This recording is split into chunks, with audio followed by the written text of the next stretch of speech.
And thank you, Brian. Those were good examples for us to see. And I do want to say that I think that Wyoming is doing such a good job at both collaboration with federal agencies and with tribes, and also the sort of spirit of diplomacy that they take into many of these very challenging projects.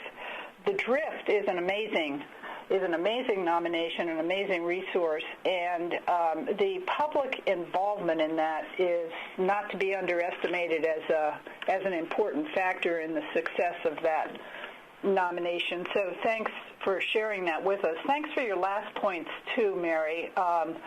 I hear what you're saying about the consultants, and I'm sure that many of our colleagues out there would agree that this is something we need to do more of. So when we get to figuring out where we're going with everything we're hearing, I think that will certainly be on our to-do list. Does anybody have anything they'd like to ask Mary and Brian? We are running over, but I think the Drift in and of itself could be a great discussion, but you've also brought up some other good sites too, Mary. Anybody have anything to say, or are you too weary? Nancy Brown here. I just wanted to say that having recently reviewed the draft of the Secretary of Interior standards, I really believe that adding cultural landscape architects or historical landscape architects to the Secretary's standards is going to help get the attention of those consultants who haven't at all been focused on that, because we're going to be able to point to that and say, we want somebody with these criteria. And overall, I just want to say that today has been terrific. You all are absolutely inspirational in the work that you're doing, and I've come away personally with lots of good ideas. This is Betsy Eigelhart. I'd like to reinforce what Nancy Brown said about historical landscape architects, and that landscape historians should be in there. And there's precedent for the parity between historical architects and architectural historians in the standards. And I do all of the work in the Northeast region through contracting, and one of the requirements is experience with preparing documentation for cultural landscapes. I don't go so far as to say a historical landscape architect or a landscape historian per se, because I think it would limit our pool when we need a team of expertise here. But I do ask for demonstrated experience. And Mary, I don't know if you have the leeway to write that into your contracts, or advise people to write that into their contracts as you undertake that work.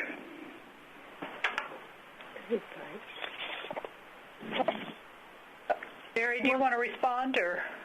Well, and we do not do many of those contracts, but we don't have a lot of expertise locally or regionally in this topic. I think having our consultant community be more educated is the first step.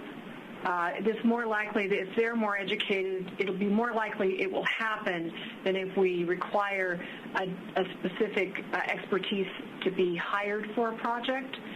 So the BLM manages most of the permits, almost all of the permits in Wyoming, and I mean they could add it to their requirements, or as I think adding it to SOI standards is the first start. But having them be more aware about landscape issues is really, I think, would make more change faster. Well, I think that's a good point. Nancy and Betsy, I think you raise a very good point. And, I mean, there are certain parts of the country that might be a bit challenged by that. But I think it also could go the way of some contracts where you've got a lead historian who subcontracts with let's say, an archaeologist. So maybe there would be some opportunities for that kind of collaboration too. So we do get that imprint. This is Doug Harris, Narragansett Tribe again. I really applaud you, Mary, for the work that you all have done with Medicine Wheel. It has inspired many people to take a second look when tribes say, this place is ceremonial and significant to us. The work that you all did and with the Forest Service in developing a protection plan there is to be applauded, and I think that pulling together the tribes of a region, even if you've got 28 of them, to hear their voices about why a place is significant, and then following through on that is it almost, well, we thank you for your work. And here in Rhode Island, we've been doing work with the Rhode Island Historic Commission, and with a battlefield mapping grant, we've begun to identify ceremonial landscapes of historic and cultural significance to the region's tribes, both post-European contact and pre-European contact. So we thank you for the inspiration that you all provided there at Medicine Wheel. Well, thank you. This is Deanna, and I would really like to just underline everything that Doug just said, because I think we're actually kind of lucky here along the eastern coast in that we have the National Park Service Northeast region in particular that seems to be very aware of the concepts of cultural landscapes and how they need to be addressed. And I'm just in awe of how well you're managing in Wyoming and that work that you've done. It's just very inspiring. Deanna, thanks for echoing all this praise we're heaping on Wyoming. Well deserved. But I wonder, Deanna, would you please tell everyone about your affiliation and maybe just a few words about the Indigenous Cultural Landscape team? Well, yes, I know you want me to make a presentation, Barbara. And I don't really want to go into it at very much length now because we've really gone over the call. I would be happy to talk about it at another presentation session, maybe when we talk about tribal matters.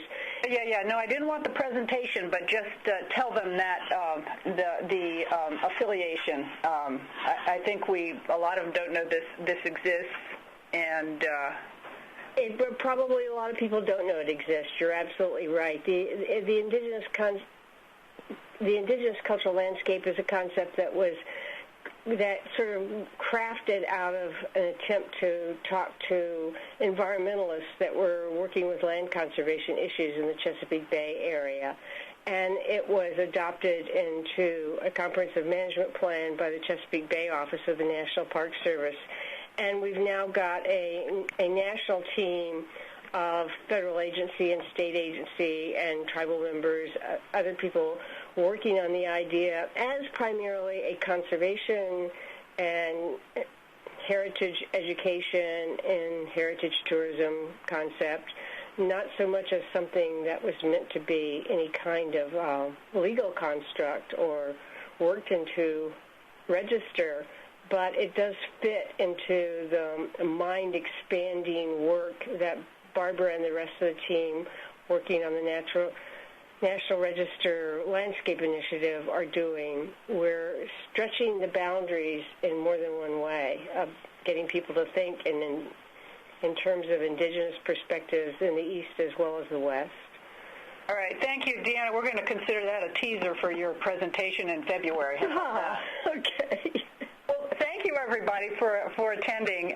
This repeat was well worth it. Thanks to you all who gave your presentations for the first time or the second time, and thanks for the good questions that came out of it. So we'll be putting up some links to information on our website. I'll be in touch with you all about how that's evolving and how you can access it. So thanks very much. Thanks, Barbara. You're welcome. Thank you. Great job. Thank you.